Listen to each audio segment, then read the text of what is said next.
Hey, Kyle, do you Uh-huh. think we can do this game justice?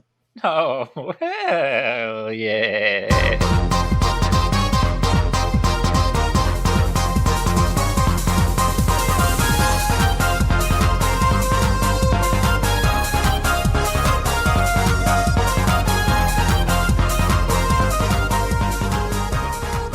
Hello, everybody, and welcome to the Hidden Roll Pod podcast, where we discuss hidden roll and deduction games as keeping up with the tradition of our 2 pods per HeyTrainer game. We're doing that again. So this is part 2. We're going to dive right into it.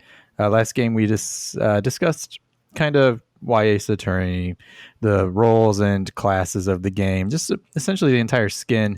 And if Kyle here thought it was successful. So I've got Kyle again today. Alex is behind the scenes, either doing Pokemon cards, Switch, maybe watching the NBA playoffs. Is there a game on right now? I don't know. So we're gonna get right to it. Normally in the past we've done kind of like day by day, kill by kill. To be honest, a very slow grinding recap of the day phases. And we're going to try something a little different. We're going to kind of just touch on some highlights. So we're going to jump right in. Day 1, no. Day 0, Borichu is dead. We discussed this slightly last game, but I would like to do it full justice in the honor of justice here. And not just get your thoughts on, again, the Bori being added to the game, but more or less, did you expect speculation, or at least a Mafia member such as myself, to try to steer some of the conversation to that on day 1? And if so, did you feel that it worked out better or worse for the town? So I did anticipate it'd be a conversation. Like I said last time, Borichu and I talked about whether it'd be too big a distraction. And I did anticipate that people would use it as a crutch for what to talk about because like I said, I knew there'd be less to talk about compared to previous games that was obvious, like your roles or your text. So I want people to have other things to talk about if they just felt like, I don't know how to contribute and I do want to post and I'm excited to play. So that was one reason to have an event like this start the game. And a couple people chose to make a bigger deal out of it than it needed to be, yourself included. Hello. A couple other people brought it up, but I think the only person who I think 2 people kept talking about it like day 2. One of them was Jellyfisher. Mm-hmm. And in general, like I said, I could not think of any reason why focusing on it would change day play, especially for town. And Bori couldn't either. So that was why we came to the conclusion that it couldn't derail the game because there was no strategic advantage to town to discuss it at length. There was no way you could prepare for what could happen as a result of it. So it took up about, I'd say, as much of the game as I expected it to. It wasn't blown out of proportion. It wasn't. People kind of moved on from it, I think, quickly on day 2. And you rightfully got some flack for discussing it as much as you did as Mafia. So I think the drawback was there as well, and it was as intended. Was the profile of the player, such as myself or Jellyfish, are the ones that stuck to it based on just modding experience? Was that the kind of player you thought would get hooked into thinking about it? Or were you expecting it to be a crutch for more of like an inexperienced player looking for something to talk about? I hadn't thought about that. I guess I did expect it to be people who were more inexperienced or more surprised by something like that. And I figured the experienced players would be the voices of reason. Like, why are we talking about this? But, flipped it backwards on you. Yeah. Okay. So that's fun. Look at you right, noticing things. I'm proud of you. I know. Hey, I do things occasionally. So we go into the day, and one of the honestly best lines of reasoning, in my opinion, I'm going to try to avoid from giving too many of my personal opinions, but one of my I agree with this line of thinking, came from AWAST real early in the day. he just wanted to kill me because I was Phoenix Wright, and he That's a great first post. essentially, yes, he wanted to kill me because he thought it would get rid of a lot of the questions based around the story or lore, whatever you were crafting in regards to me being the protagonist of the story. Did you, one, see that coming? And two, what are your thoughts on that line of play? I did think it would become a discussion point at some point in the game. I can't be like, yeah, I knew it would happen first post of the game. And I don't think it was necessarily a bad take, because this was a style game that mimicked games from several years ago where there was no obvious, there was nothing people were going to do on day one that were going to like really be seen as a giant misstep. What was going to happen was either they killed someone for inactivity, or because for some other arbitrary reason, like they were new, or they were going to blow something out of proportion to make it seem like it was a big deal, which I think is the latter was what ended up happening. But I will say I think that some kind of metagame reason isn't a terrible idea day one, because you have less to go on. So if people can come to not a consensus, but if there's like enough people who think plurality, like this is a good theory that we should try to exploit and figure out day one, so we can at least rule something out going forward. I don't think that's nothing, although it could be wrong, and then that could be used against you pretty easily. But if you have a theory, that's better than just I tried to gotcha somebody, even though like the evidence really wasn't all that concrete. Right. So, but again, asking you, do you like this line of thought day one? Personally, I don't hate it. If I was playing the game and someone said that, I probably would not be one of the people who would be really tied to that line of thought. Like, hey, yeah, that's the best idea so far. Let's do that. I'd probably like wait a couple days on it and see what else came up, and then maybe I'd come back to it if other things hadn't really formed. But I'm not, like I said, I'm not opposed to the idea. I do think there's merit to it.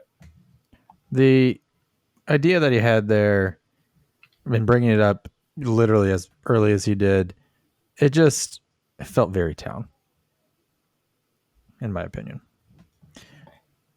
But we'll move on. Because inherently Mafia is like not trying to rule things out. So exactly, Mafia wants to leave as many options open, and he immediately is like, let's take this very large option in canvas and let's just cross it out right now. It was a good idea. Good on you, AWAST. We're going to move on real quick, though, to TFS, the scapegoat of the day. You said something about something being blown out of proportion. And I believe that fake snake was just that guy. Yeah, so correct me if I'm wrong, but he was not the first person to bring up that they should talk about who people were voting for silent nominations, correct? Mm-hmm, correct. I believe it was HeyTrainer who had already brought this up. And I think, which of them was the one who said they should narrow it to 3? Was it HeyTrainer? Oh, shoot. This I can't... Oh, wait. Narrow, like, the Lynch choices to 3? Because that was a Darth Pika thing. No, I thought it was well, maybe that's what I'm confusing. But anyway, from someone who was sitting back point of view, it was like, it wasn't necessarily that they were getting rid of that fake snake for that idea because someone else had already brought it up. It was more like, someone else already brought that point up, and so you're not reading. So, which is a weird thing to say. Like, to the game. Yeah, I've always thought it's been an internal bias that the Mafia members are inherently more active than the town players. So I don't love you're not paying attention as a reason for someone to be removed from the game. Although I do think there was a couple posts during the game that people made who were Mafia that they were trying to seem intentionally dumb or that they were like not fully engaged. So that was kind of interesting too. Maybe they weren't paying as much attention as some other people, but in general, I think it's been the case that Mafia members are more plugged in. Right. I would agree with that. And unfortunately, TFS is in a completely different time zone. I think Singapore, if I'm remembering correctly. So he Something like can't. He's that. not even online. He's not even online to defend himself, and he bites the dust. And he was Emma Sky. And I know I said we weren't going to talk about lynches and night kills, but we got to talk about this. Why So Nice goes down night one? Huh? You Did you tell see me, that my coming as a guy. mod? No. I texted him that right before the update went up, like maybe like that morning of, and I was like, "You enjoying the game? Well, I hope you had a good time."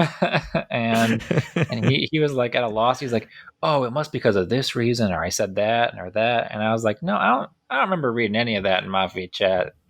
I wasn't gonna No, tell him why, but I really don't think I could have, to be honest. It felt I don't like think you could have either. pretty I mean, random. everybody in the game is welcome to read the Mafia chat. I gave my 3 opinions on who to kill, and I included him mainly just off of the fact he knew the lore. And my teammates all were like, "Yeah, we should kill Why So Nice." And, I thought I missed something. I honestly Yeah. did. Oh, okay, yeah, let's kill him. And yeah, so Why So Nice got killed, and that was it. And so we rolled into day 2, Oh, can we stop and on that for just 1 minute? So one thing yeah. I did wonder about was if um, the Mafia would have a strategy like, let's try to eliminate all the people from one group, or if they would try to move Ooh, okay. like dwindle all the groups as kind of like as a trickle effect. And Uh-huh. so I thought one that would be interesting to whittle down would have been the protectors, so or Mm-hmm. the people who could have the extra protect effect. So I thought like that might be another reason, but that wasn't discussed in Mafia chat either. I was gonna say I don't we know. never talked about that. So And now that you've said it out loud, that seems so obvious to at least discuss that possibility. But yeah, well, we never did. We just killed people. yeah, Is that all your thoughts on that? yeah. You just wanted to give a little ribbing for that? Okay. All right. Okay. So we roll into day 2, and as has been a common theme in day 2s, for lack of better words, a player just openly thinking out loud kind of got the shaft, for lack of better words. Jelly Fisher died, gets lynched this day, and killed. And we've seen this happen to a Bori a couple games prior, to where she tried to figure out why I was night killed night 1.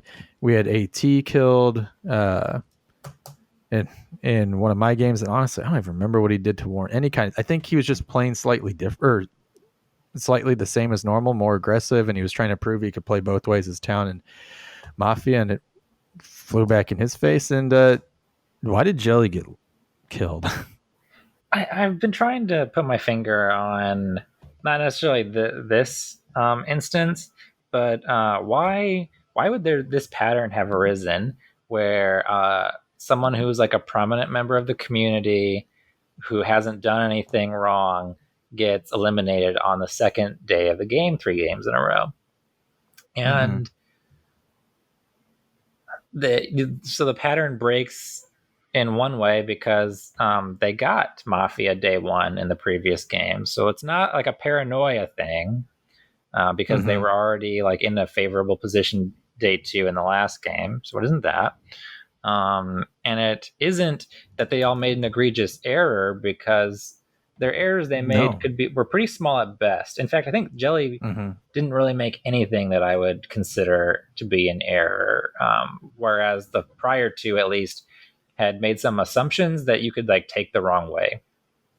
Sure. Um, Jelly is a mystery to me. Like I could not follow. I even asked like in the dead chat. I think like, can someone clear up for me what's going on?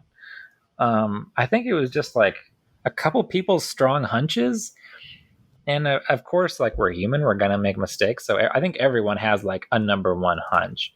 I've been there before where I Mm-hmm. was like Yeah. too narrowly focused on one person. Sure. Maybe You it get was tunnel just a vision. yeah, you get tunnel vision. So maybe just it lined up so that maybe 3 people had the same strong hunch, and they were like supporting one another's line of thinking, and that's like that just ended up at the end of the day, because I know this was a late momentum shift. It wasn't like this the entire day phase. It didn't start to accumulate until the last 24 hours. Mm-hmm. But yeah, there's like I don't think there's anything to be gained from this that like I can encourage people like, don't make this mistake again, because I don't know how this happened. Right. So you're saying very clearly that you don't understand why he was lynched. As a moderator looking down on the game, did you see anybody that you felt was objectively a better lynch kill? Like I don't want to just spend too much time on this, but That's okay. I didn't know if you had anyone at the top of the dome. If you don't, we can move on. there were like multiple mistakes you and Absolute Trainer had made by this point. Like day 2, they finished collecting all of the flavor text information, and if anyone like had put this into like a spreadsheet or wherever, I don't know if anything was done with this information at all, but they would have been able to see that Absol Trainer's flavor text looked very different for 2 reasons. One, it was only I think comparable in length to one other person's. It would like they were both very much longer than the others, which could have made it like a 50-50 situation. But 2, his had dialogue. You don't have dialogue in a paraphrase. That's just not what a paraphrase is, right? You would basically, if you're paraphrasing, I think the most common sense thing to do would be like, he said this, she said that, or whatever. You would give a summary of it. You wouldn't have quotes, because that isn't paraphrasing. So inherently that did not make sense, especially to someone who like is an English teacher for me. So that was like really bugging me, but that's something that I wasn't in the game, so I couldn't say out loud. But also he had been the other person who said what that fake snake got removed from the game for, then that we should talk about who we're nominating. And he did some general surveying in general too. Like he had a long either first or second post where he was like, what do you guys think about that? What do you guys think about this? And we talked about that last pod, actually, not last physical pod, but last Mafia pod, about how asking, generally speaking, for people's opinions never comes off well. And then what was this the night that so day 2 was the superstar had seared, or not, night 1 had superstar had seared, correct? Yes. And this was the day where all of that conversation was taking place, where Absol Trainer should have theoretically seen who got seared, but he started off by saying like, oh, I get it now, so you seared Awast and blah blah blah, but then he backtracked and was like, but that still doesn't make sense, blah blah blah blah. So he was acting like he knew he had perfect information, but then he went back on it, and like no one ever like held him accountable for that. Or I don't think anybody noticed. Grilled him on why did he go with the AWAS thing at first. So so already 3 kind of slip ups by him during the game, and you had a couple of mistakes as well. Where one, you're being a memer, and you've used that strategy once before, and been there, done that. Someone even had called you out on it. Who was it? Awost, I think. Who was like, is anyone? No, the shitpost. No, was from AT. Oh, okay, yeah. So Absolute Trainer, it was like you guys were kind of going at one another for supremacy with the sync your teammate strategy, which of course always works until it doesn't. Yeah. And so he was like, does anyone notice how shitposty Potita's being? Which is fair, because you were. And that in and of itself is like one way to like seem like you're there without actually saying much.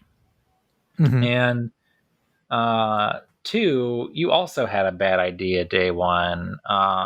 What was it that you wanted to discuss?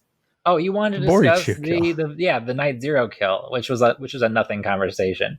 So with two mistakes on the scoreboard for you and 3 mistakes on the scoreboard for Absolute Trainer at this point, there were options that were, I don't want to say obvious, because they weren't, but if if people were noticing who was kind of saying things that were fluff or had picked up on the fact that Absolute Trainer was kind of walking back on something already, there were better choices.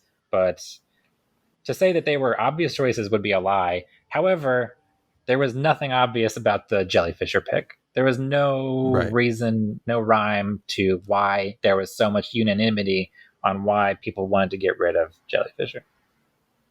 Right. So I think you're saying it wasn't obvious, but in your opinion, there were better options that the town at least had the chance to explore that they chose not to. And both of them would have netted them a Mafia member. So that day ends, as we said, Jelly dies. Going into that night, Superstar dies. As a Mafia member, I can tell you this is pretty much we just wanted the medium dead. So nice, cut and simple. And I think we had theorized why he wouldn't have protection, yada, yada. All worked out. One thing I do want to talk about here is not really related to this game solely, but is in a way. I believe it is, night 2 is when Rax subs in for DP, correct?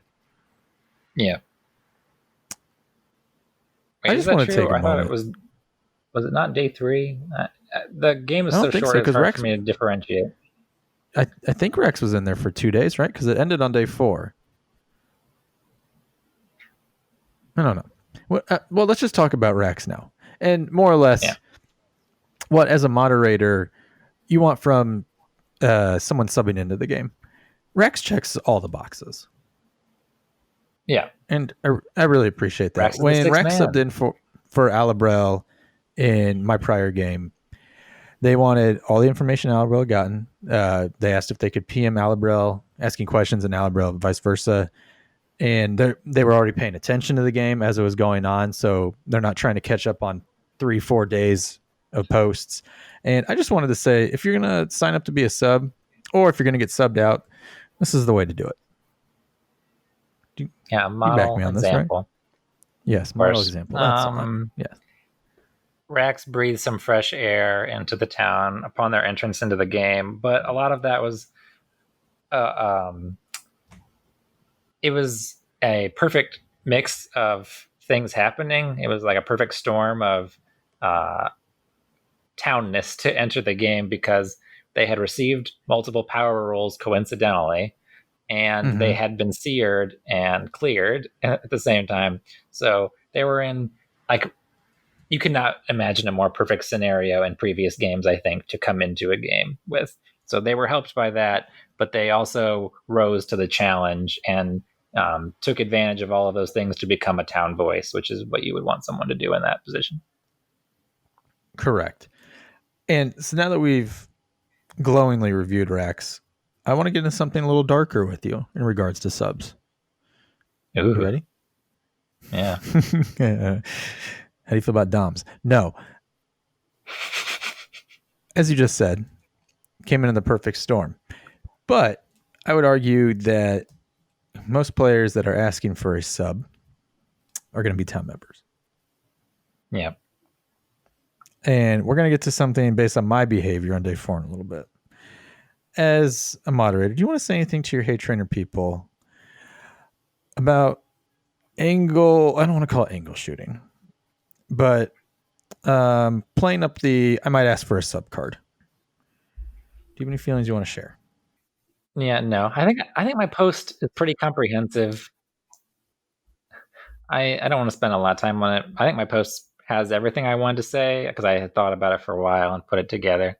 But I will just say, for the sake of already bringing it up, that I don't necessarily think we need to have like a rule for it. I just think that the moderator for any given game needs to have a policy of how they're going to handle it. I think they should be limited, maybe only 1 or 2 subs, and like I do it, that you have to have a deadline, like the cutoff, because we can't expect people to read 100 pages and have the context for the time frame. The timing can be very important to a lot of these things. Yes. During the course of the game. Matter.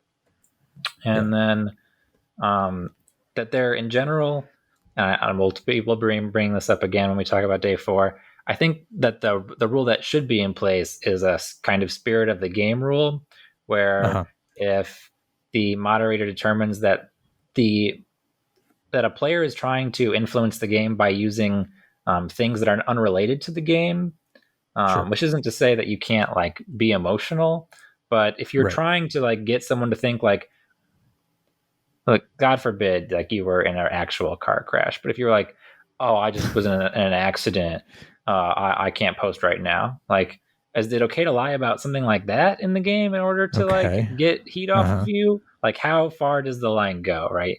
Right. I know slippery slopes are pretty cliche, but saying that you have like a lot of things going on in your life right now and you're thinking about subbing, like that's vague enough where I don't want someone to like, you shouldn't have to like pander for sympathy to that point. There are lots of things to lie about in the game without trying to get someone to think like, do I need to actually assess whether this person's life is in order over the course of a game?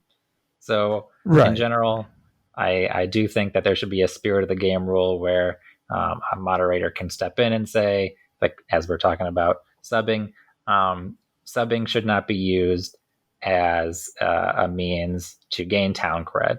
And I know that Crowley had been thinking about subbing out of the game. That isn't the issue. The issue is that it was posed in a general way by HeyTrainer in the Mafia chat that, hey, if you are going down, he didn't specify who, but in general, if you are going down, bring up that you're really busy, bring up that you might want to sub. And because of the phrasing of that, I just had to make it like generally clear to everybody, this is the way that that's going to be handled. And partially that's on me for not saying so during the thread that the time for subbing out of the game has passed. But it's just something that I didn't really think about at the end of that day phase. Right. But generally, that has always been my rule, and it was on the page from day one. Right. Yeah. It's spirited game. There's, I mean, it's not really a problem, but the biggest thing is finding the line, and everybody has to agree on the line, and there's no clear cut line. It's like you said, it's spirit, and it's in the name. It's a feeling, like love, happiness. You want to move on the next day? Let's go chat. All right. So yeah, so Superstar died. Rex subs in. We go to day 3. I have in my notes, I want you to read what I have for day 3. This is verbatim. AWAS died. Don't remember much of what happened. Is that match yours? It was a really pivotal sequence of events because, as we talked about in the previous day, HeyTrainer had thought he was trying to like get out of Superstar in a kind of finesse way, like who he had targeted, which obviously isn't very town of him. But so he was doing this, and AWAST really took and ran with the fact that Superstar put him at the top of his reads list. And so I don't know if that meant that he thought he had been seared or if he was just kind of exploiting the fact that it's a reasonable conclusion anyone could have drawn. But because of that, and because he was at the top of multiple people's read lists after Superstars, he had said, I'm cleared by the town, which is a wild statement. Yeah, I felt, speaking subjectively from my viewpoint, I felt like he was playing very town, but I believe he made the comment along the lines of, I've been group cleared. And that to me is just, where did that concept come from? That is wild. Yeah. Yeah. Anyway, because so it was him or AT this day. Right. Even if the logic behind it is that generally speaking, you're going to take someone out of consideration for the vote at this point in the game because many people see them as town, and we generally think favorably of all of those people's opinions. That is a line of logic I can see. But coming out and saying like, looks like I'm cleared, so we don't need to discuss me ever again. That Right. Yeah. sounds That's very that's evil. wild. Yeah, that sounds like it's coming from a very nefarious place. Uh-huh.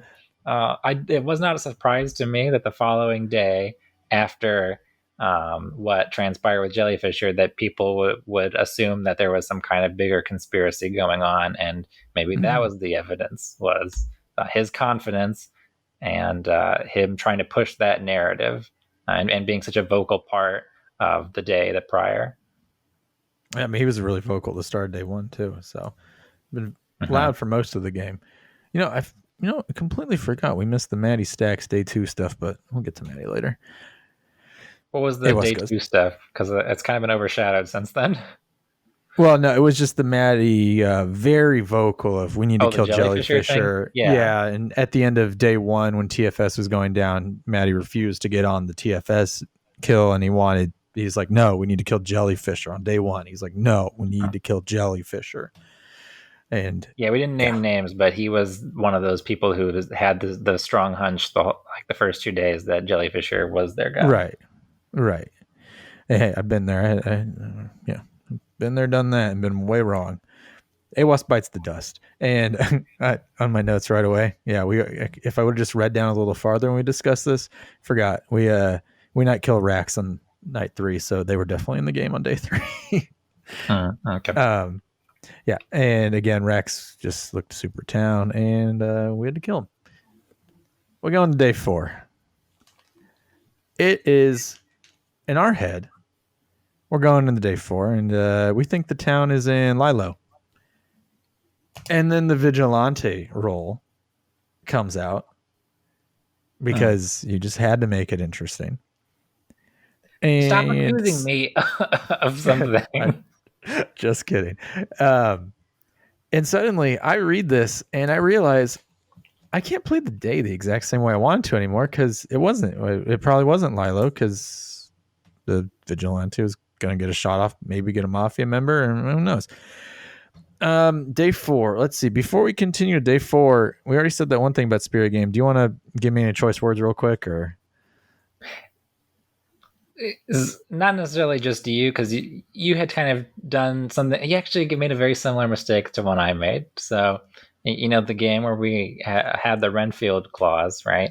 Uh-huh. In previous, I did this because in previous games, people had done the same thing just as like a one-off, Yeah. like as a way, like, all right, we've been suspicious of you for a while now. Tell me the X word in your PM, right? And Right. because it was a minor thing, that people just kind of like let it go. And I was like, what's the logical conclusion of this? I don't know if this was like intentional on your part, but I think in either in the previous game or the one before that, Absol Trainer had made wagers with people like, Right. if you're wrong about this, then you owe me a drink that costs X much money, blah blah blah. And while no one really mentioned it at the time, I had talked to other people about it, and like that is a little uncomfortable. The idea to me that people are exchanging money over a game that we're playing for fun. Nothing to say that you shouldn't make wagers in your life. I'm not the kind of person who would play like a Pokemon money match. I know a lot of people do that, Sure. but I, for one, would not want to wager over a game in a fashion like that. Well, even a Pokemon money match, that's your skill versus their skill. The way I used it and others in the past that use it here has nothing to do with skill. Yeah. And even though it was pointed out during the game that notice how Poteet phrased his wagers, right? He didn't say, what do you remember what it was you said I specifically? I was very adamant that I did not target Rax. I was not saying I Right. was not Mafia. Right. Just I did not target Rex and blah blah blah blah blah. And I did not want this to become the new trend where not only does like making these big proclamation type wagers become like a way that people like have to have to decide like, so and so has like this kind of outside the game thing going on. Do I need to take that into account? Um, Right. the further step of that would be like people actually just all bet me $10 that I'm town. Like I don't want to Right. see that become a normal part of the game. I just want to play a game. Right. No, you can drag me if you want. That's pretty. It's not my brightest moment. Yeah. Or wait, bright. Yeah. Again, I you regret had it. many avenues because you knew I how regret it. absurd this claim was I of know, how and you could exploit him, and you did. You're just like I know. as I was gonna simple say we'll get as to that. Yeah. yeah. So I was just giving you the opportunity to drag me if you wanted to. I understand. I would understand if you wanted to. So Matty Stacks has this hunch that I'm Mafia. Matty Stacks is correct. Yeah. Matty Stacks says he targeted me with the detective role, correct? The one that was the one that lets you see who Knight killed. Yeah. Okay. Or yeah, if the detective role target died, then you got to see everyone that targeted them. Uh-huh. So Matty Stacks comes out, and Rax was the Knight kill, and Rax was also at the time Matty Stacks' confidant. And so after my explosion of betting and whatnot, I simmered down a little and I said, Matty, what are the details of your PM? Give me your PM details. And he came back with saying that Phoenix Wright targeted, let me see, I don't even remember who, Simon Blackwell. And that was his paraphrased PM. So Matty. many errors in this one statement. Matty, I know that as soon as I saw that answer, I love you, Matty, but I got a little giddy. I saw about 3 doors open up right there. One, there were character names instead of player names, which is just wild to think of. And 2, if it was an actual ability, I knew Matty. Because I didn't know at the time that Matty had sent Rax a message, but I was assuming that he did due to the fact that like 8 minutes before the lynch the previous day, he had said, make sure you all use your confidants. So I knew that if he claimed after that not to have sent a message, I could take that and run with that. Yeah. Or if he did say he sent a message, I was like, okay, well then your results are wrong. So we did all that. And yeah, it comes out eventually that he was lying about it. I wish he would have just kept going at me. He was lying about both, right? I don't think anyone noticed this, and the game action log came up, but he didn't send a message to Rax. Oh no, I didn't even see that. Yeah, so he was like he was also clearing for himself, like, oh, I know I said everyone should do this, so I might as well say I did do that, so no one pokes at me about that. But then he didn't. Yeah, it was a multiple mistakes being made here. Now, it was a great hunch. But this brings me to more outside of this game. If you're a town member and you're going to go forward with a lie like this,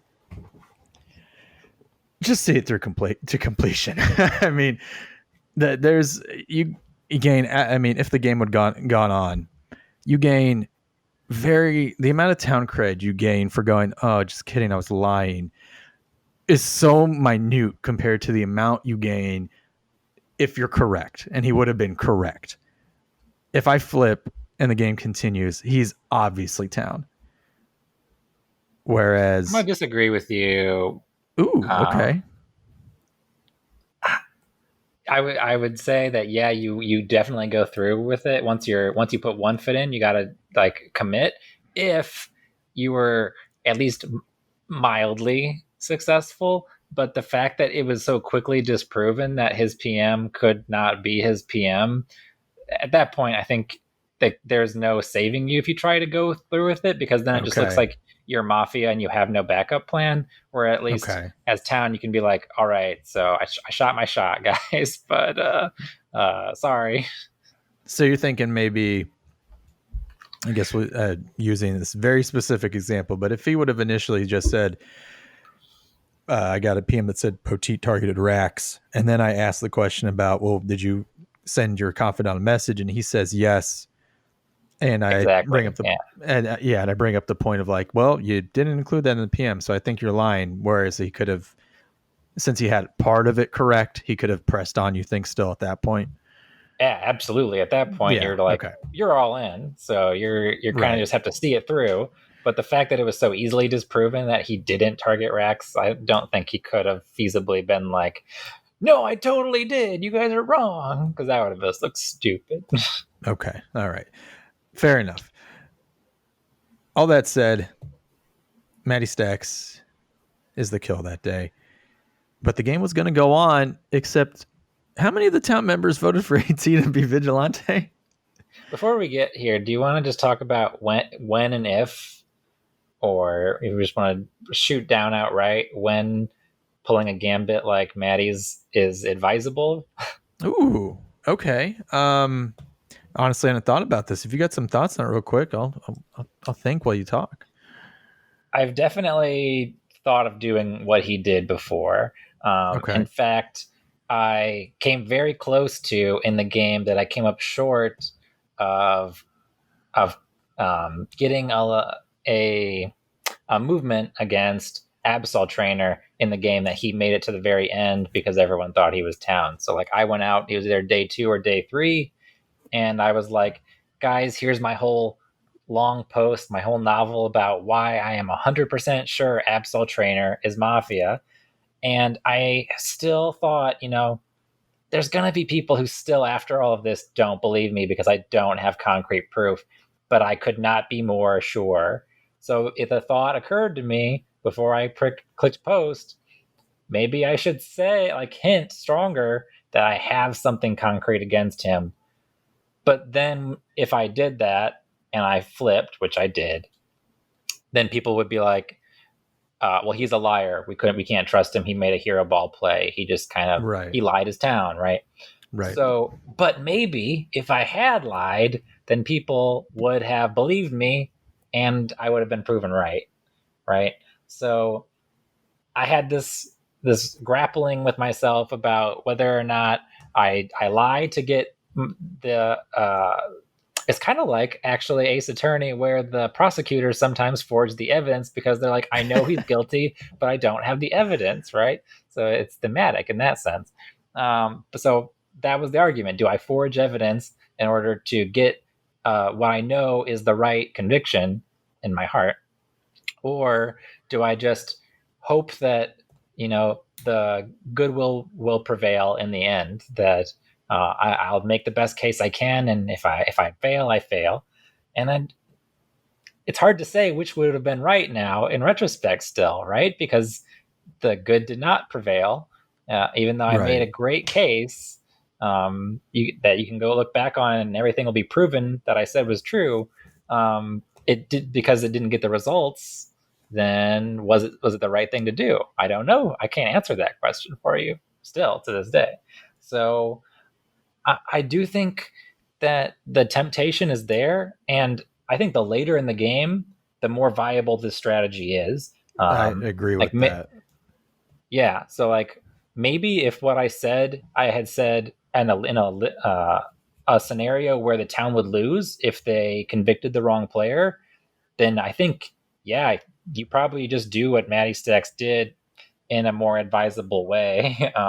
If you think you can come up with a more believable lie than that, and your timing has to be right in this.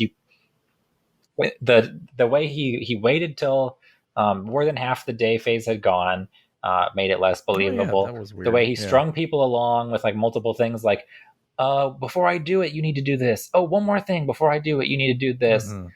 And some of them were things he himself wasn't doing. So that looked suspicious. And, I could go on and on. We already went through the reasons that his lies weren't going to work out no matter what he said. But I do think that there's a time and a place to pull this if you are supremely confident and the evidence is there, but people just aren't looking at it for some reason. But yeah, I'd say this is a very rare scenario. Yeah, I think my initial thoughts, are it's a very rarely you're going to be able to do it. And I don't know if it was intentional, but I mean, Matty pulled it at the perfect time in this game. If he would have executed a little better. The circumstances also have to line up. So he was in a perfect circumstance to do it because everyone knew he had the opportunity to, because it was public information for virtually speaking, that he was the detective, right? So everyone knew he could have done this. So without that, I don't think he could have been able to pull it off even in the best case scenario. But yeah, again, things kind of lined up in a perfect way where he had this opportunity, but he didn't think it through, and he didn't think it through from the beginning. You can't wait to pull something like this. So I come out hesitate firing to with this. endorse it, but I do think in a certain scenario I would have done this. Yeah, it's got merit somewhere. It's just very fringe cases. Yeah. Yeah. People were talking in dead chat like, if Maddie pulls this off, like imagine the plays we're going to see in the future. Like it's just going to be hero ball all the time, right? But, right. Well, yeah, it didn't work out. Maddie gets killed. Like the entire town votes for AT to get Vigilante. And the game ends on day 4. Yeah, very disappointing.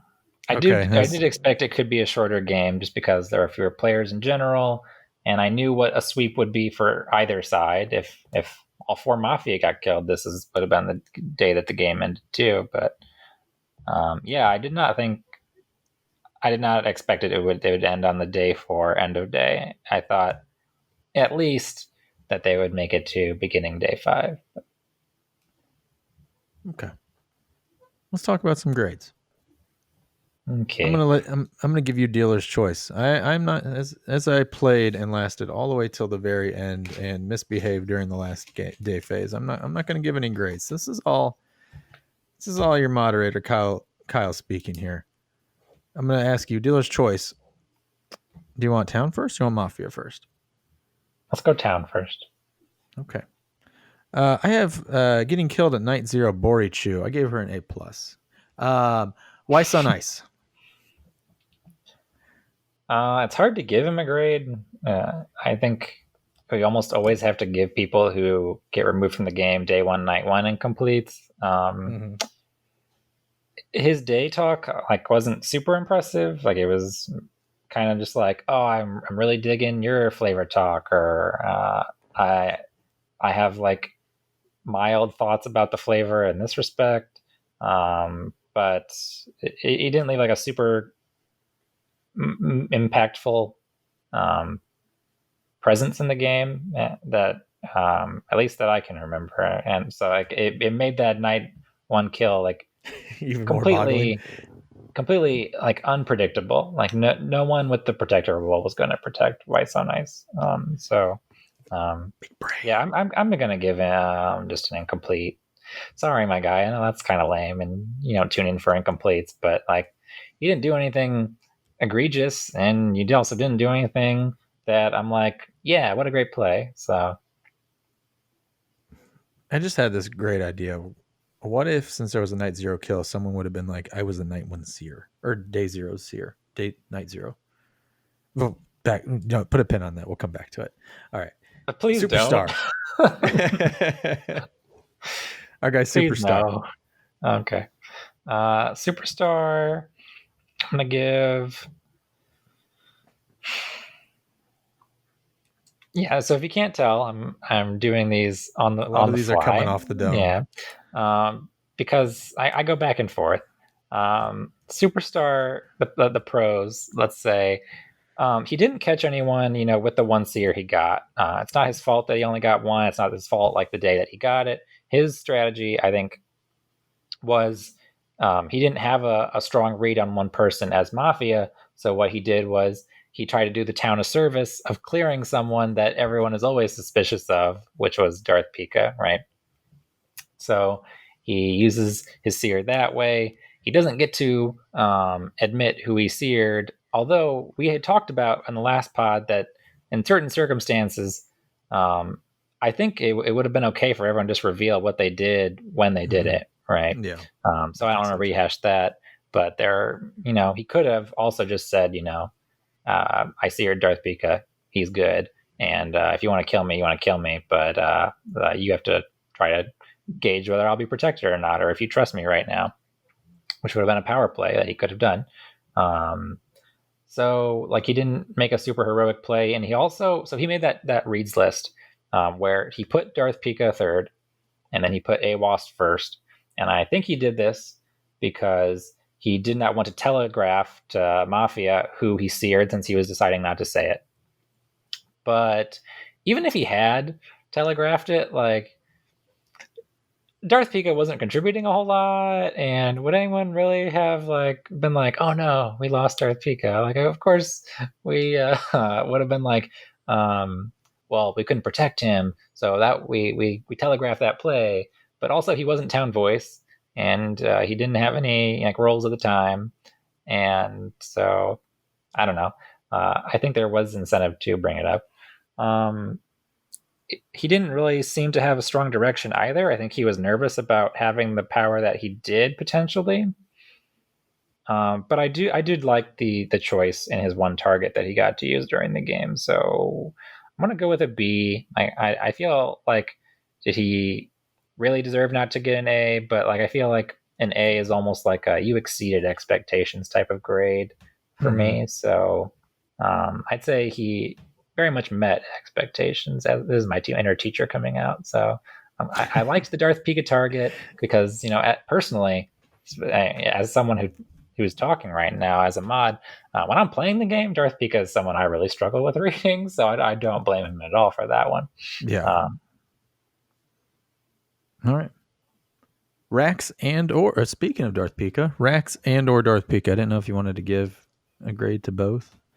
So I'm gonna incomplete Darth Pika, not only because he subbed fair. out, but his posts in general during the game seemed like he was only like coming in and just kind of saying like what he'd read based on the last page, and he wasn't really caught up because he had other things going on, which is understandable. Happens. Happens. Yeah. Rax is gonna get an A though. Ooh. Yeah. Which isn't to say that Rax played a perfect game, because there's something, as I alluded to in the dead chat, that I really wish Rax hadn't done. But let's go over the positives first. So Rax got the power rolls that they got coming into the game, and they used them in a way that I thought made sense. Let me actually pull up the little activity log. Okay. So Rax sears T cards and investigates AWAS. The T cards one was again another one where I assume similar to the Darth Pika situation, where they did not feel like they had a strong enough read on any one person. So they did the opposite, which is to say, like, I should eliminate someone from being the vote that I think will be susceptible to receiving a lot of attention the next day. And another one of those players is T Cards, who, by his own admission, is someone who still feels a little uncomfortable with his day talk. So, as someone who hadn't done very much yet to this point in the game, he was going to receive a lot of vote attention, and foreseeing this, Rax decided to clear him, which I thought was a good play. And then also seeing how things had turned out with Awast, unfortunately, in his way he had positioned himself, Rax decided to use the investigator on him, and that was, I thought, also a wise choice. It would have been interesting if they kind of like reversed course and did it the opposite way, but I see why they did what they did. And then the way that they took command of the town conversation when they came in, they kind of embraced that they were like the cleared person. So if anyone should be the one to be listened to, it should be them. I thought that was a good model for people to look back on if they want to see how they should handle being in that kind of situation, or what good town talk looks like. And they also like kind of had this role that wasn't like a concrete role in the game, but they kind of took on this mediator type of person who would basically try to solve problems that were going on, like how HeyTrainer was being very coy and vague about something that Rax thought should be more obvious. So they're like, we need to move on from this. They kind of led the proceedings further, kind of like you would in a court, which was also thematic. So in general, I think Rax's play was very good and something that other players should look to. The one thing that I would dock them for, but not enough to cost them their A, is that they did the deed of clearing Awast of one of his crimes, which was that as we discussed, he took and ran with it that Superstar had quote unquote seared Awost, and then he went back on it, and then he spent the beginning of the next day being coy and saying like, I'll reveal it when the time comes. I'll reveal it when it's relevant. But right now I'm gathering information. And Rex was like, why don't you just come out and say it? You mean you passed me the role, so you must know that I was the one who was seared. So I'll just come out and say, Absol Trainer seared me. But I think he would admit, as I interpret it in the moment, he was still considering between Rax and somebody else who he thought had been seared. He was not 100% sure or locked in one way or the other. There was circumstantial evidence, but He being AT here. Yes. But Absol Trainer wanted to go back on the choice he defaulted to. He didn't submit his final submission at 2 p.m. when he had to choose the person to pass the investigator to. And at that point, I think it's reasonable to conclude he did not think it was Darth Pika, because he asked me at 2 o'clock in that chat, wait, can I know it's like been 4 minutes since the deadline. Can I change my mind like right now, like instantly? And I said no. So he did want to pass to someone else. So whether or not he would have gone with like, well, I passed it to them, I have to say them, or whether or not it was still in his mind like, but should I say who I actually think it was still up in the air. So make him make that choice. And if he says Rax, he says Rax. But they basically punted on that one and gave him the easy out. Yeah. I have a feeling the next one is going to be an incomplete. That fake snake. Yeah, I mean, it sucks that he didn't read everything that was being said about the topic he decided to like stake his claim on. And it also sucks that the way the day was structured was least convenient for him. But yeah, I don't think what he said was egregious enough. In fact, like if someone makes a mistake that someone else has made, and they're not, so that your tell is like they're not paying close attention. I don't think that necessarily reads Mafia. I'm not sure it reads one way or the other. Someone makes a mistake like that, it can be an honest mistake. So it's going to be an incomplete, but more likely to be a town blunder than a Mafia blunder.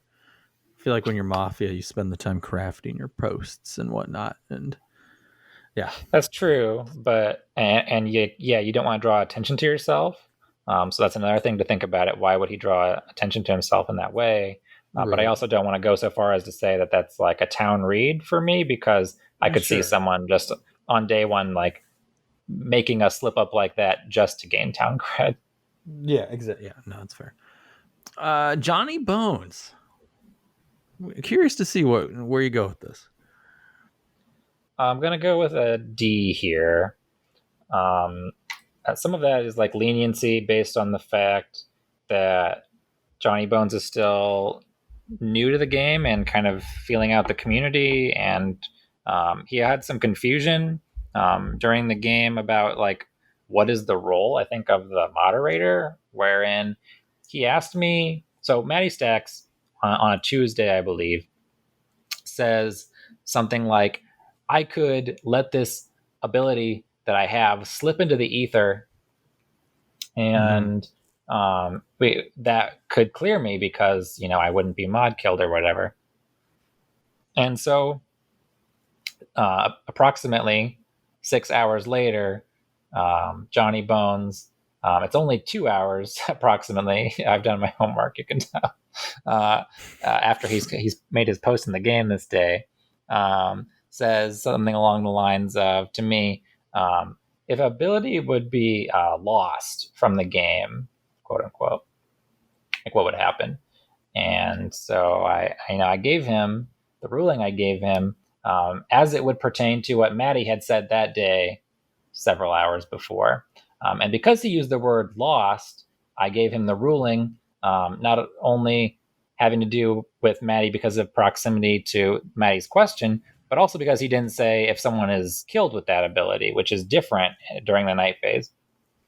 So he had some frustration about that, and that's understandable. As someone who hasn't played as many games, like he was mad that I didn't come out and say or clear something up during when he saw that exchange was going on the day. But that's been the way things have always been. That the moderator's role isn't to come in and clear things up. That they answer questions, and then the players kind of work out what they think the rulings mean.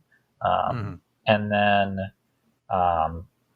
the other thing with that is, like I had mentioned at the beginning of this game, that like because certain things are public, you can ask me in the thread and I will answer them. But I was not asked in the thread.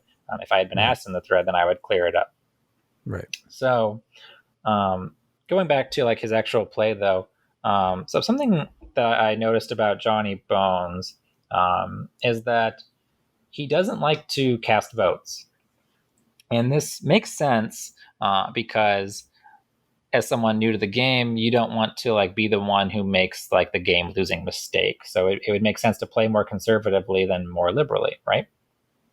Sure. But as town, at some point you've got to start to come into your own confidence about this, because withholding a town vote all the time means that town is like more disadvantaged the more people are doing that, because you know who isn't withholding their votes is the players on the Mafia. So so far Johnny Bones has only been a part of 2 players removal of the game. In the previous game he was a part of the day that they voted out Jelly, and that was like his strong feeling that game. But then after that he did not participate in another player's removal from the game. And then this game, his strong feeling was they should get rid of AWAST. Or maybe I have it vice versa. I don't remember 100% which one was this game, which one was last game. But in each game, he had one person he felt strongly about, and when he was wrong about that person, that was the only one he was willing to go in on, which basically meant that for the rest of those day phases, town was like at a net -1 vote. So I would like to see him not just kind of have his own hunch and only be willing to go at that one. I would like to see a more collaborative version of Johnny Bones in the future, where who does he trust to put his vote with? Not just like, this is my number one person and that's the only person I'll vote for today, but I also trust this player or this player. And at the end of the day, worst comes to worst, I'll also vote along with those players. All right. This is someone that I want to know your feelings on. Matthew Stacks. Matherson. I've got a cookie here. Actually, I have bad podcasting because they can't see. I have 4 cookies here. I think I'm going to eat these before you finish your first breath of thoughts on Matty Stacks. Go. Matty Stacks, what a man. He has some games where he is like a hero in disguise. He comes out of the blue and he's a saving grace, and people are, he has like that Messiah effect where he has his denouncers, and people are not Matty believers, but they should have believed. And yet this is why, because other games he is equally wrong.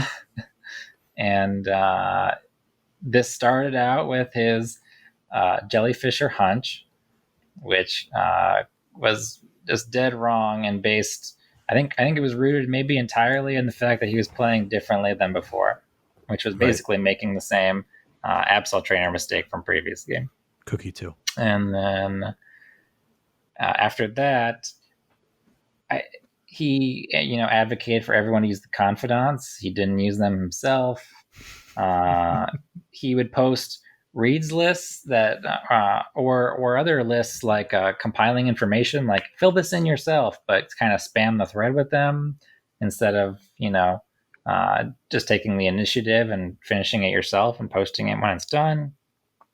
And then we've already discussed the big gaff, but like we said, if you're gonna go in on something like that, you got to go all in, and you got to think about it well in advance how you're gonna achieve this.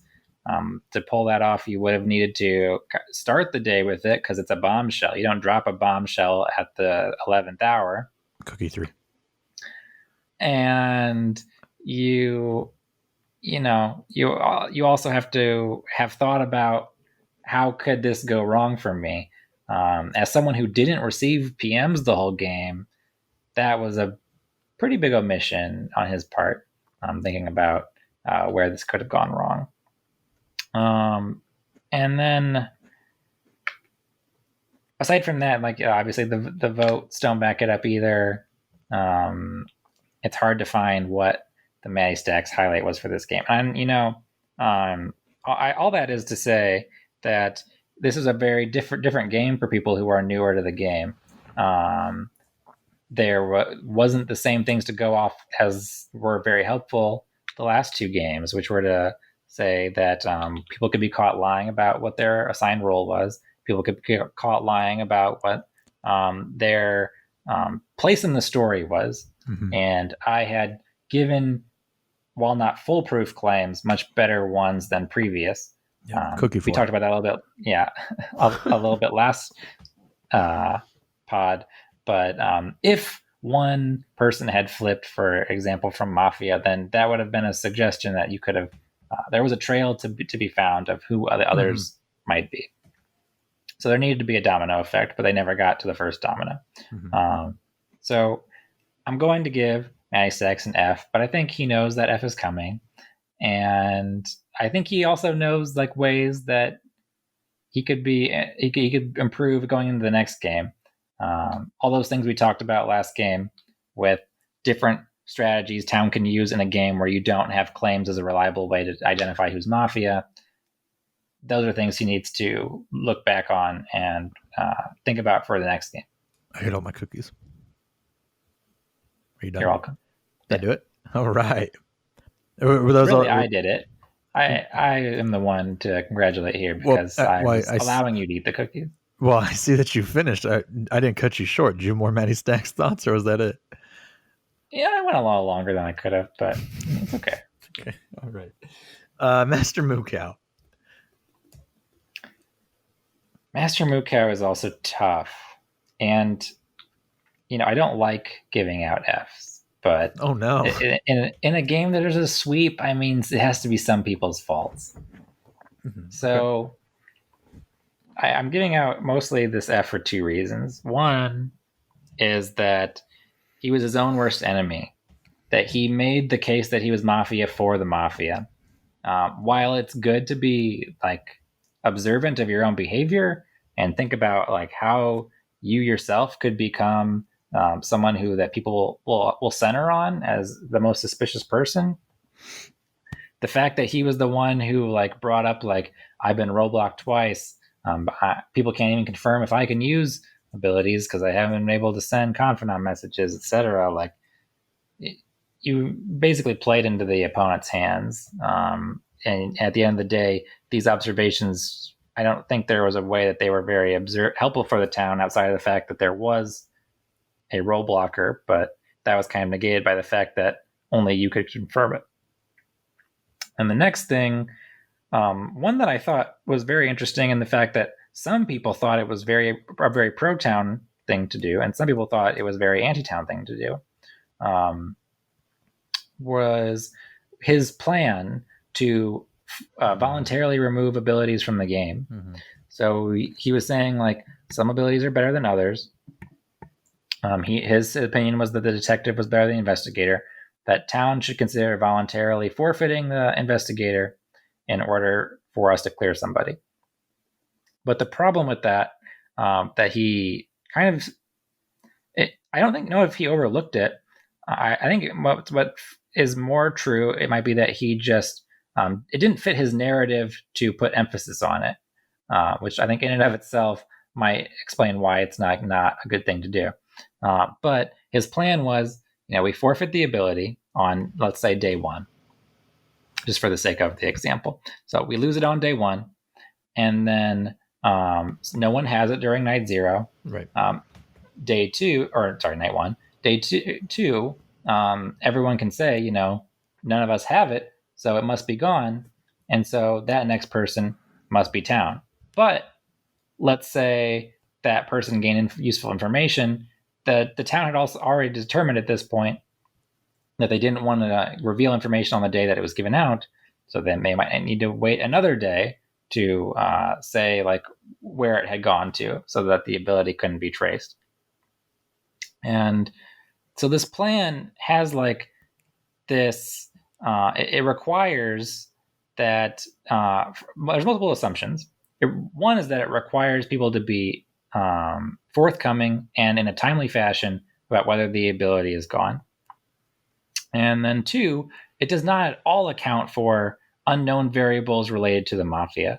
For example, if Master Mukau Mafia, as he himself had kind of made viable as a thought that could be out there, then what was to say that he couldn't just pass it to someone else who was Mafia and they wouldn't say that they got it, right? Like, oh, right. It must be gone. Some Master Mukau's in the game.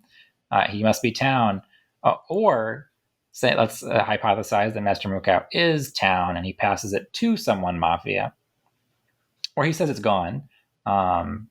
Then what would, in a lynch or lose scenario, as they're called, what if a Mafia member said that they got the ability, right? And they were like contradicting his information. And then they were saying Master Mukau was lying. And like I had already said that the ability will pass by like unknown means in certain scenarios. So that could have been a viable way for someone who's Mafia to say, like, I got the ability, it must have passed by unknown means. Like, why else would he give me the ability? I don't know, but I used it, and this is what I did with it. And what were the unknown means? It was going to be day one silent voting, like next man up. Okay, makes sense. And then in the event that all of those people were gone, then it was going to be pure randomization. Well, RNG. Ooh. Yeah. But okay. I did not see that being something that would actually come up. All right. All that said. So, yeah, I mean, he didn't have good hunches on people he wanted to remove from the game. And the last thing, maybe even the most damning thing, is the post that he had. Let me bring it up. Where he says, Maddie Stacks deserves to die today. It sucks because we all know that we are killing a really shitty town. If you know that they's town, then that's a statement. Like, you have to look yourself in the mirror and be like, am I costing people the game? You don't kill someone in the game to set an example. As bad as Maddie's play was, I already gave him an F, that two wrongs don't make a right in Mafia. Yeah. Moving on from Mukau and Stacks, who I felt like I had a feeling they were going to be two of the ones you're most vocal about.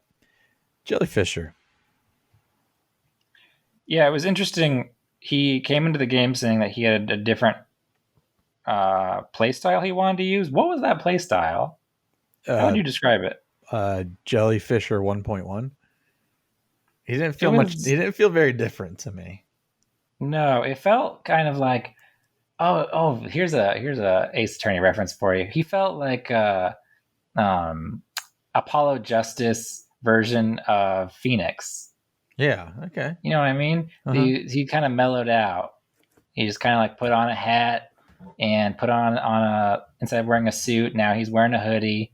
And that's the version of Jellyfisher we got for this game, where he was the same guy, just a different outfit. Right. So the same kind of thoughts came across, but it was like in a more muted and more abbreviated way. I think, it felt like Surfer Jellyfisher. It was just, everything's fine. Here's my opinions. You want them? No? All right. It's cool, man. I'll see you later. And he ducked out of the thread. He was very wrong about one of his hunches, and he kind of self-corrected, although the one from day one is not coming to mind. But I don't think he made, like I said, I don't think his removal from the game was warranted in any way whatsoever. I I don't know. Maybe you want to say he could have defended himself better. Do you feel like he should have done something? How do you defend? Serious How do you question. defend yourself from nothing? Exactly. Yeah. How do you defend yourself from nothing? From hunches. Yeah. Wrong place, wrong time. Meta. I have no idea. Yeah. So I can't point to anything he did really great either. So I'm just gonna give him a flatline C here. But okay, right. Move on. My boy Alabrel Apollo Justice, Phoenix Wright fanboy. Is he? I didn't know that. No, he's not an actual Phoenix Wright. I meant Apollo Justice is Phoenix's okay. fan. Yeah. Okay. Alabrel's an interesting one. So, I always harp on Alabrel for, playing like he couldn't care less about the outcome. And it's really hard to play on someone's team with someone like that in anything in life, right? Deep. Yeah. So, I think, it's really hard to be someone who has a positive influence on the game, even if you're playing your best. And by the end of the game, I think we were getting maybe the best version of Alabrel. He was on both of, I think, did he name 3 of the? So that was one more thing we could have mentioned about Jellyfisher, was he had good hunches by the end of the day, about 3 of 4 people, but they didn't go anywhere. He didn't lead any cases really against any of them that amounted to anything. So that was one more thing. But Alabrel too had good feelings about 3 of the 4 players. He didn't have Tomahawk, but he was willing to remove any of the other 3, and he was being more vocal about it by the final day. In fact, you might say he was like the only town voice remaining on that last day. Mm-hmm. But it was like too little, too late, right? So we didn't see that version of him until day 4, and by then he was outnumbered of people who were the vocal players remaining. And he spent the first part of the game kind of putzing around, just sending dirty PMs between the 2 of you. And I'm gonna give him a C. Okay. I think we saw the potential there at the end of an Alabrel who could change the outcome of a game, but rest of the game not really doing it. All right. Going from someone that you felt didn't put an impact early, to someone who definitely did impact the game early, AWAST 1. I think you're going to expect that I'll give a worse grade to AWAST. I'm also going to give him a C. It's honestly worse than I was expecting. Go on. Oh, really? Okay. So I think a lot of people would hold against him what he did in getting his... And saying basically, the town has cleared me, and how that led to his... It wasted an entire third day of the game, right? That's a very costly mistake. Is like almost all of that conversation had to be thrown out besides what Rax was saying, because, it was a whole distraction. It ended up clearing Absol Trainer in most people's eyes. So all of that was a whole fiasco, and it's hard to understate how that changed the game. So that's mostly the negative, though, is like all of this big one rolled up event.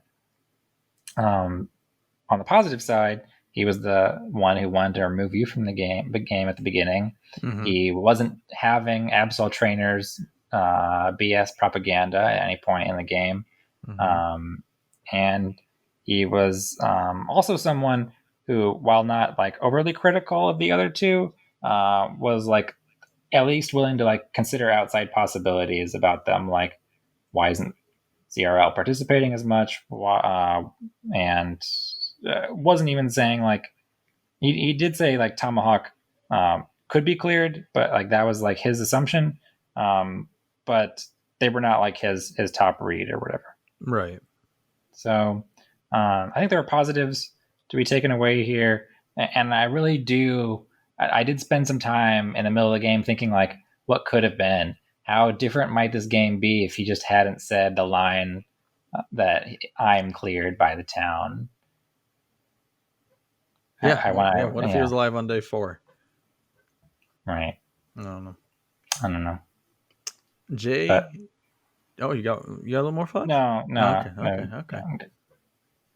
JD Koopa playing Miles Edgeworth, Phoenix's longtime buddy and rival and friendly kind of rival cohort. Yeah. JD Koopa. JD Koopa was a good sport, and and I don't know really much else that I can say in his favor. But he didn't make like an egregious misplay.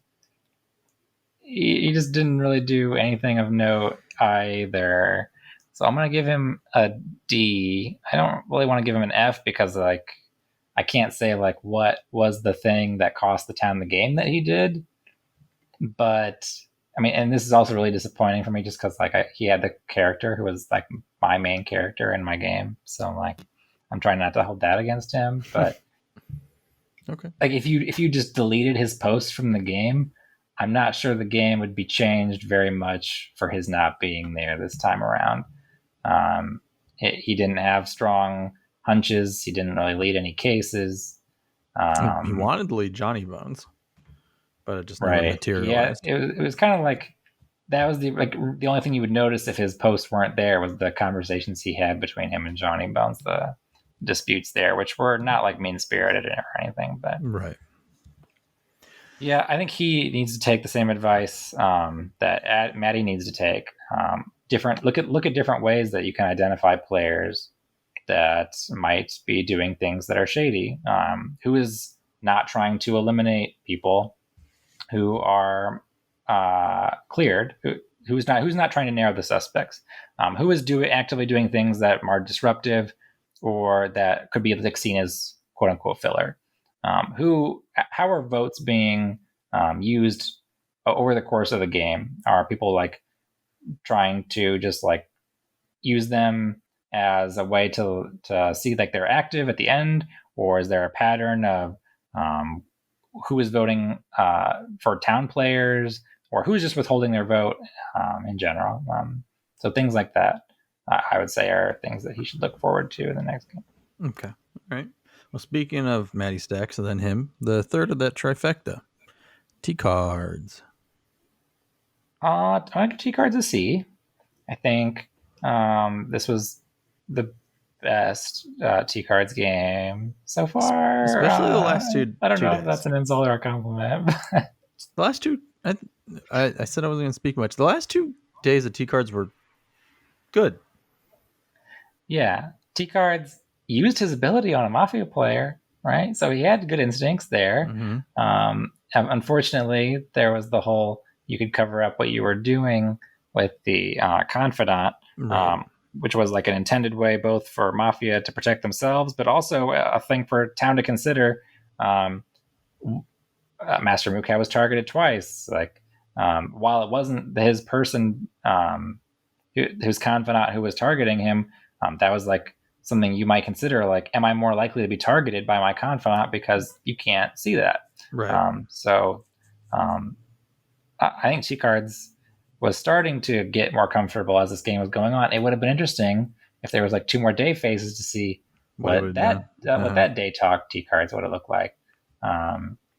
But obviously he's still like not comfortable with like making a case against somebody. So he might have been night killed within 2 nights. Yeah, I actually thought he might be the night you guys killed Rex instead. I think we talked about it. Yeah, because if one of the two was going to be protected, I think Rax would have been the choice of them. Right. All right. That ends out the town. I'm not going to lie. Those weren't exactly glowing. And I'm not expecting... Well, it was a sweep. Oh, that means I'm not expecting any real A's here. We're going to go to the bad guys, Mafia. And I'm at the top of the list. What do you want to say? Let me think about how I want to do this real quick. The thought is like, do I want to give any of you like who is the MVP? Let's just have that conversation of this group. Who really stood out among your peers? Who would you say? I mean, I'd probably give it to AT for somehow wiggling out of that day 2 fiasco, I guess, and nobody noticing.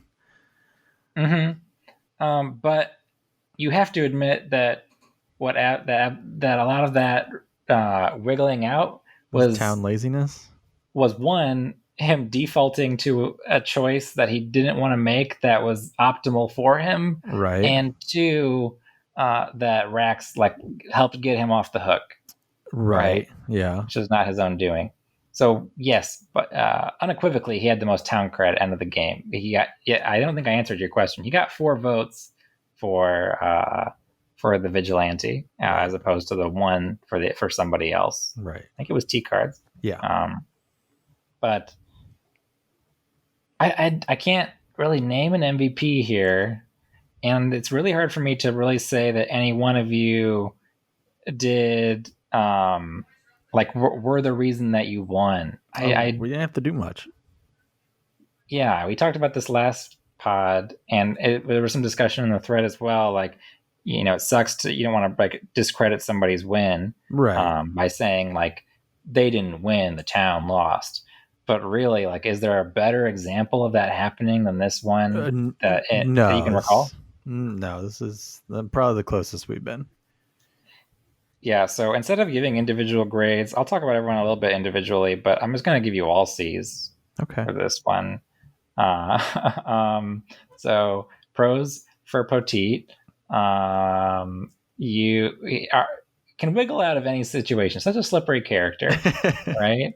So draws plenty of attention to himself, but has like enough rapport with people that I think you just are able to convince your way out of most things. So while you didn't have a whole lot of like pro strats for how you made yourself seem town, you just found a way to stick around and played a kind of a survivor game. And something curious about you and the next person I'll talk about, HeyTrainer, is that you both used guilty information for the purpose of gaining town cred. How incredible is that? On the last day of the game, you guys are just like leaking Mafia secrets into the day talk in order to say like, you see guys, I have good ideas of strategies because I just have this information that none of you have other reasons to come to these conclusions on your own. So yours was what? I believe I brought up the fact that Mafia couldn't use their abilities, or maybe they used them in a different way. You speculated that Mafia couldn't pass abilities to one another. Oh yeah, that because I was trying to discredit. Well, I was trying to build my credit for Maddie while discrediting Master Mukau's clear of Maddie, saying, "Well, Maddie wouldn't pass me this ability if he was Mafia." And I was like, "No, think about it. Think about it." Right. So you're killing 2 birds with 1 stone there, but also you're doing it. You open yourself up to like, that's a wild assumption to make, Poteet. Like, you're so confident in that. So to go into the next person then, HeyTrainer also was using guilty information. His argument in the final day was that Mafia cannot demonstrate their abilities, despite being unable to demonstrate his own ability on night 1 when he didn't vote block somebody, right? He could have easily been caught by his own logic, and yet he was not. And that, excuse me, there was another one. I don't remember who to attribute this to, but it was one of you guys who like popularized the theory that there were 4 Mafia. For most of the game, I think the only number that really got floated was 2 or 3. And I think one of that you guys was was just like, okay, yeah, that on day 4 you're like, you guys, this might be the last day. And I don't think anyone else was thinking that. So it kind of like a necessary risk that you guys exposed yourselves to. And I don't need to hash his other mistakes over the course of the game. But at the end of the day, he was the one who took best advantage of the circumstances that town was giving him. And if anyone was going to cast a vote like who should be town leader, of course, I think people would have voted HeyTrainer because he ended up getting multiple abilities and that game-winning vigilante vote at the end of the game. So while he had this trail of clues that should have led to him being a major suspect, he got off scot-free in the way that only AT could have, I think. And then CRL, there's not really a big doc. They were in a bad position in that they didn't have as much time to play as other people, but they kind of always managed to play it off as just like, this is how I play. Like I come in every day, I say a couple things, I quote some posts, I have like good, decent responses, and I post reads lists. I think they were the only one of you four who was posting consistent reads lists that I remember, at least on a daily basis. I think I And did. then I could be wrong, but the one mistake I will bring up that uh, immediately led to Cyril like not posting again for like at least a solid 24 hours was Maddie Stacks said of JD Koopa, quote unquote, posts a reads list, proceeds to vote for the fifth person from the bottom, and then CRL just like kind of jumped on that and just quote posted that again, when it was immediately pointed out thereafter that, like, if you guys had just read the post, they explained why they voted for their fifth person from the bottom. Yeah, it was you. It was me. So that was not a good look, but I was getting the bus ready for everybody. I was just trying to maneuver it into the right lane. right. So while and if I didn't have that rule where like the first vote couldn't remove CRL, I am 100% sure one of you three would have been the first vote and like leading a case against CRL just to get them out of the game. So I don't think they played a bad game by any means, but clearly they also didn't have a heavy impact on it. But they did what they needed to do as someone who was like in a winning position. If that was like what your play as town, your score would be less because you weren't actively helping win. But they won, so like they did the minimum they needed to do. And then Tomahawk benefited in a way that would be hard to measure from the class that he had in the game. And he also had some posts that I would say were ill-advised, like the one where he goes, I voted Maddie for Protector. I figured I was either right about him being Mafia and we'd find out what happens, or I was wrong and he's Town and he was the least likely to be night killed.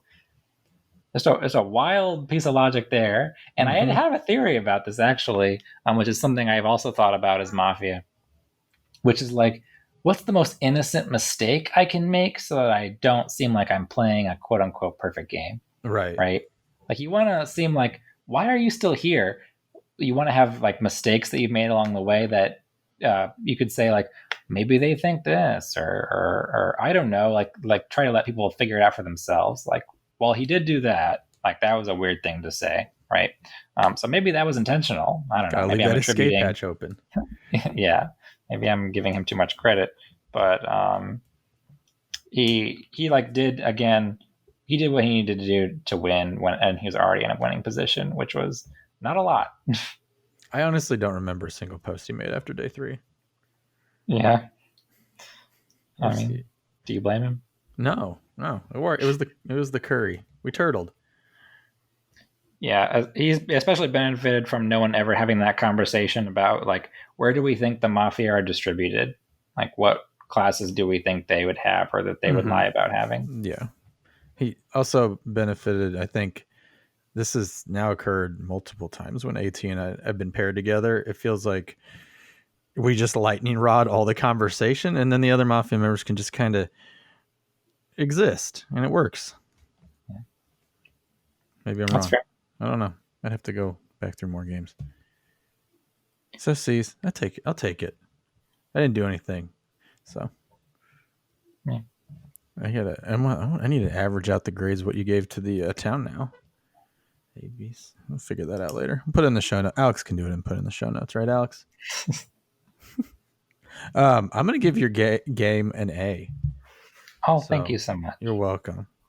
I really enjoyed. I like bouncy mechanics, and it was really fun not having power rolls, but everybody had that taste that they could be a power roll if they weren't Mafia, of course. And the only thing I'm going to say about this one is, were you happy with the level of activity? I think you and I had discussed right before this game started, or maybe it was even during, that back in the day there would be only like one or two posts by each person, in a day phase. And so like games were only like 60, 70 pages long, even if they were like 10 days long, and it was fine.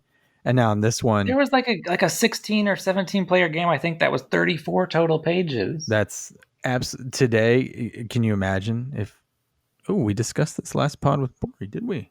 All right. Yeah. So, Yeah. Okay. I think we had a reasonable amount of activity. I think there's always going to be a couple players that post less on average than the other ones, and that's okay. And we we'll have a couple sub spots, and that's fine. I would actually go back to what you said a minute ago. I wouldn't give like the game an A in the sense that I don't think anyone's gonna really remember it because it was a sweep. And so like it's not going to be a very memorable game, so like that sucks for me as someone who worked really hard on it.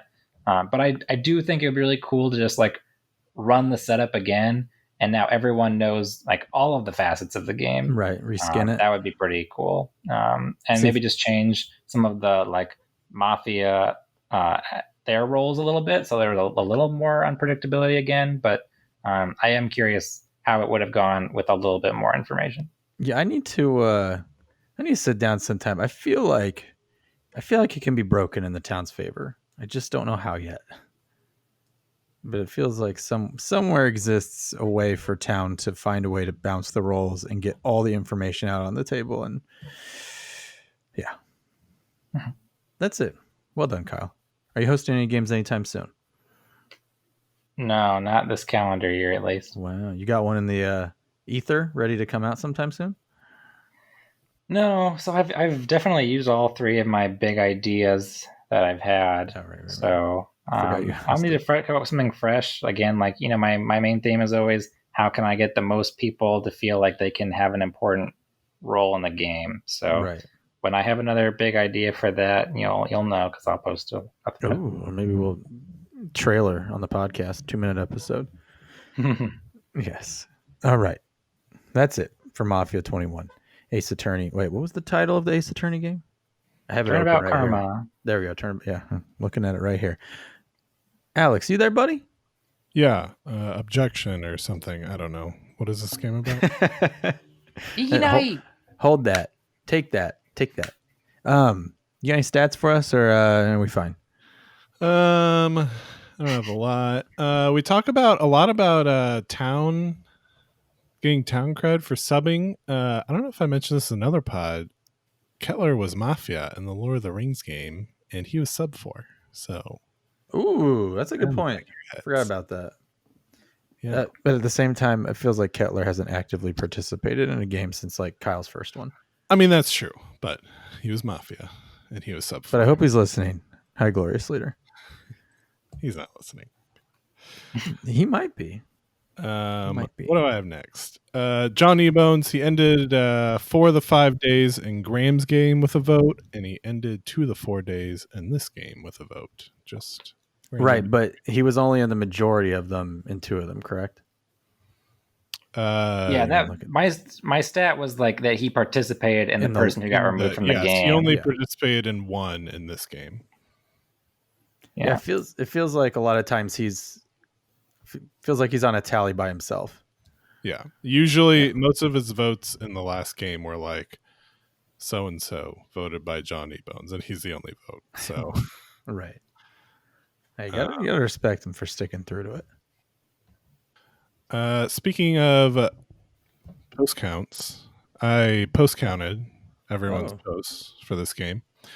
Do you know everybody's? Yeah. Do you know who was number 1? Do you have a guess? I have a guess. Kyle, would you like to guess first as the mod, or would you like to guess second? It's hard not to guess HeyTrainer, but that's not my guess. If you're asking me, then I have to guess someone else. So I'm gonna say, I'll say AWAS. I was gonna say Maddie Stacks. All 3 of the names you mentioned were in the top 4. AWAS was number 1. Yeah. Is number 2. Poteet is number 3. Maddie Stacks is number 4, and John Ebones is number 5. Now, taking out Weiss and that fake snake, who was the least active? Interesting. I'm gonna guess taking out who? Taking out the 2 day 1 kills, TFS and Weiss. What about Darth Pika? Okay, that's I'm combining Darth Pika and Rex as one. Give me CRL. Okay. Okay, then I'm gonna go with JD Koopa. JD Koopa was 10th with 69. CRL was second to last. Nice. And Tomahawk was the least. Oh, that was my second choice. So okay. The belief of, well, Mafia's active, they were 2 of the top 3 most, and they were the last 2 in activity. So that goes back to what I was talking about. 2 at the top, 2 at the bottom. Interesting. Everyone else in the middle. Okay. That's good stuff. Who had 69 posts? JD Koopa? JD Koopa. No, I don't know. This was a very quick and dirty count. Oh, so. Quick and dirty 69. Okay. There's a plus or minus 5 on all of these. A polling error. Okay. I'm just going to put in my notes. JD Koopa 69. Nice. Yeah. JD Koopa was 69. Any other little tidbits? Is that it? Those are good ones, though. Yeah. That's it. I was going to comment on replaying games. I mean, what do we do in the non-Mafia pods? We play deception games into the ground, trying to break them for town or Mafia. So I'm not against replaying a past game. Obviously, you didn't said some tweaks would have to be made, but you didn't even play this one. I just have a feeling like there wouldn't be the same excitement that people wouldn't want to sign up. I think people play the forum game just to be surprised, which is interesting. That we intentionally sign up to play games where we don't know the rules. That is interesting. Yes. Whereas you look at, more structured Mafia sites where they only do that. They're playing the same variant over and over again, Right. It's just a different skin. Yeah. And I guess I buy board games where I don't know the rules right away. Well, so we know you do that. Kyle, do you have a moment of zen, or actually, let's not even bury the lead here. You said something about Mancala soup. Do you want to hear about my Mancala soup, my guy? I do. My first question is, we were just speaking of board games. I don't really consider Mancala a board game. I guess it's a game. Are we speaking of the game? Wait, this is going to dive into a whole other conversation if we get into this. What is considered a board game and not considered a board game? Well, okay, so you play, I guess, on a board, but you're just picking up rocks and you're moving them. Is Connect 4 a board game? No, it's standing up. Okay. I would say all these are board standing games. Up. So to be a board game, you need a piece of cardboard on your table. Have you ever played Connect 4 on a board? I know, but I guess I've never taken it so literally. Would you consider One Night Werewolf a board game? I would throw it in that category. Yes, it's a broad. Okay, I would say Werewolf is a party game. Yeah, I would say a party game, and I think there's some party games that are board games. A subset of board games, It is a subset of board games, but it's just weird to call it a board game. So my difference is so we're on how the same portable is the game? For me, if it's a party game, if it's more portable and you can just pick it up and play it anywhere. Whereas if it's a board game, you kind of have to sit down and that gets into murky waters. But I don't know. That's kind of how I define it. It's the time you have to sit down and play it. See, I would even throw stuff like Cards Against Humanity or Apples to Apples. You just toss that in the board game category. No, it's also a party Cards game. Against Humanity is not a card game, but it's a board game. Just throw it all in there. No, it's a game. All right. Well. All right. Okay. So I don't have a moment. I'm just gonna guess what Mancala soup is. Oh, okay. Yeah, good. I want to hear Alex's first guess. Wait, can I put you guys in suspense and tell a different story first? Okay. Okay. Let me nail down my Mancala soup. Okay. So this one is very short. It just has to do with what I had for lunch today. Mancala soup. So I had this. I'm back at work now in person. The school that I teach at is doing in-person teaching, and I buy the school lunch. I just cannot be bothered to put together a lunch for myself and take it to school the next day, just because I don't like to prepare that well. You're lazy. I don't really like, making like a big meal and like making it into smaller portions. That's just really not me. So I just, I buy the school lunch. I'm a man of the people. My students are eating this, like, if you can call it a lunch, and I'm eating it too. Are you allowed to sit with your students? No. Okay. Not in the day and age of social distancing, my guy. I meant outside of that. Like cafeterias are a very weird place right now, but so the lunches right now, you don't even get choices. Usually you're going down a lunch line, you're picking, I want this and that. Right now you're getting basically like a vessel, like a time capsule in a box, TV dinner, or with saran wrap. Yeah, well, I would love a TV dinner because I could heat that up. This is basically just like what can be cold and in a box, and this is what you get, and you don't get options. Sounds gross. So today's was I'll send you guys this text later. I took a picture of my Easy Jammer, which is a wow butter sandwich. A wow butter sandwich? A wow butter? Is it like peanut butter? But wow. It says, it's wow butter. Tastes just like peanut butter. I'd never heard of this. So it's not peanut butter, is what you're saying. Yeah, I assume that they chose this because they didn't want to have peanut butter and options for people who are allergic to peanuts. Oh, yeah. That's my thought. Yes. But it's also, it says on this packaging that it is a wow butter and grape jelly sandwich. There was 0% grape jelly on this sandwich. And I am the kind of person who grew up having grape jelly sandwiches without peanut butter because I hate peanut butter. So not only did I not have a choice in what my lunch was today, which is partially my own fault, but I got the opposite of what I wanted. But I'd prefer a jelly sandwich, not a peanut butter sandwich, and definitely not a wow butter sandwich. Would you eat a wow jelly sandwich? Wowie? Wow. What would be the alternative to jelly? Yeah. Why would I not want jelly? What's the substitute? What's the substitute for jelly? Calamari. Just a lot of it. No. All right. So do you want to guess what Mancala soup is? All right. Alex can guess first, then I'll guess. I have sort of this is sort of cheap because we talked about Mancala on the phone a couple weeks ago. And we talked about how Kate enjoys the game, and my wife Victoria also enjoys that game. Yeah, and people are just out here playing Mancala. What? People are out here just playing Mancala. Yeah, Mancala's fun. That's wild. Mancala. That's wild. We've played the physical version, and then we have it on the Switch, so we play it on there now. The Switch has Mancala? Yes, it's part of the 51 classic games, and that's wild to me. Okay, all right. Okay, I digress. Okay. Anyways, I assume if Kate's a fan of Mancala, you guys have a physical Mancala board. And so my thought is it has the little pieces, the little stones that are clear, and you had them all, and you're like, it's like Mancala soup. And You just think we had the board out at one point and we were just looking at the beads and I was like, it's a Mancala soup? Yes, that's exactly something you would do. You're wrong. We also do not have a physical copy of Mancala, or a digital one for that matter.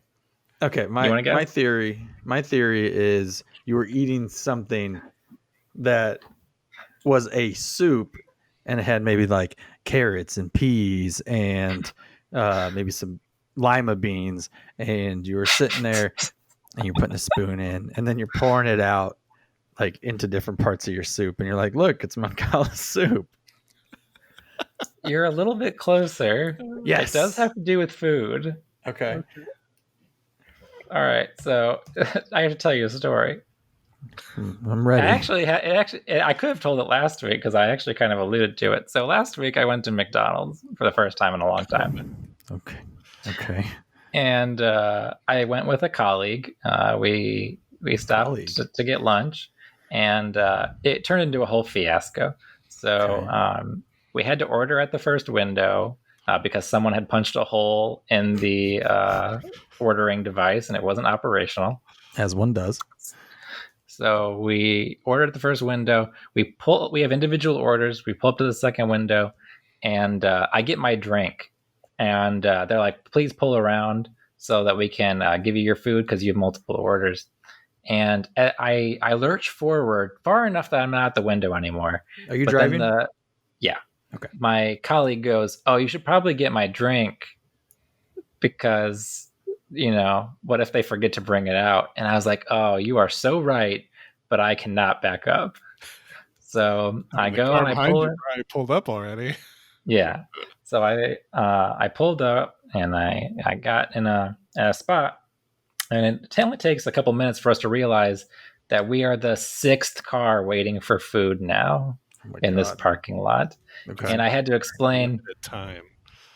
Yeah, of course. And then but the reason I do this is because I used to work in fast food back when I was in high school, and I know that they have like a time and they have an average time and they have to meet that average time. And so I feel bad for these people.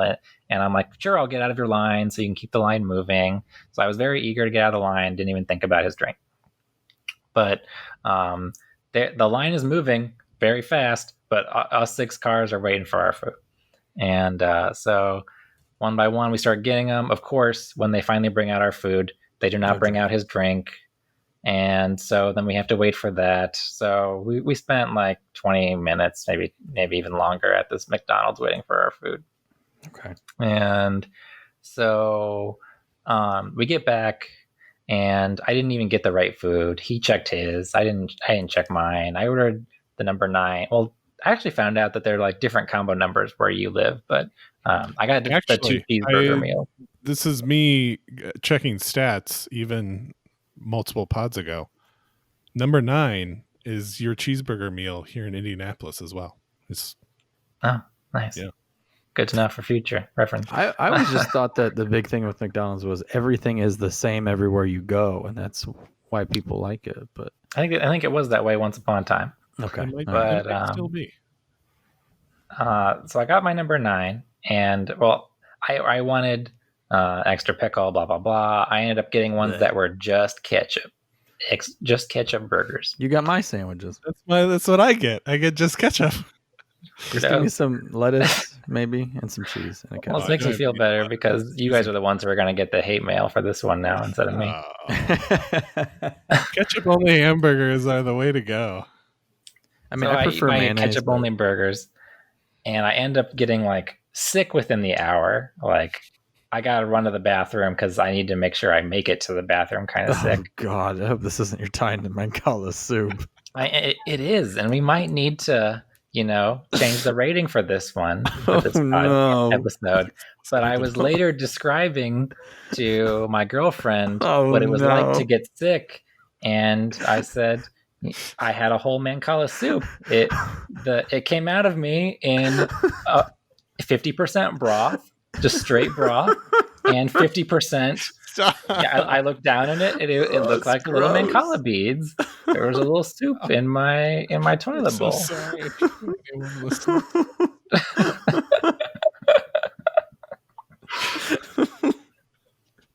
It's coming from the guy who got diarrhea eating watermelon. Hey, there's a lot of water content in there. Oh man. But it's usually you expect it to be a little more uniform, but this was 2 distinct textures. I don't expect you to describe it as Mancala soup either, but here we are. Oh my gosh, that's incredible.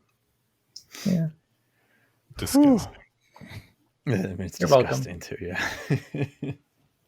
It's like Mancala soup. Speaking of which, do you want to play Mancala? Not really. Oh, that's good. Alex, you got anything? Oh wait, you said you don't have one?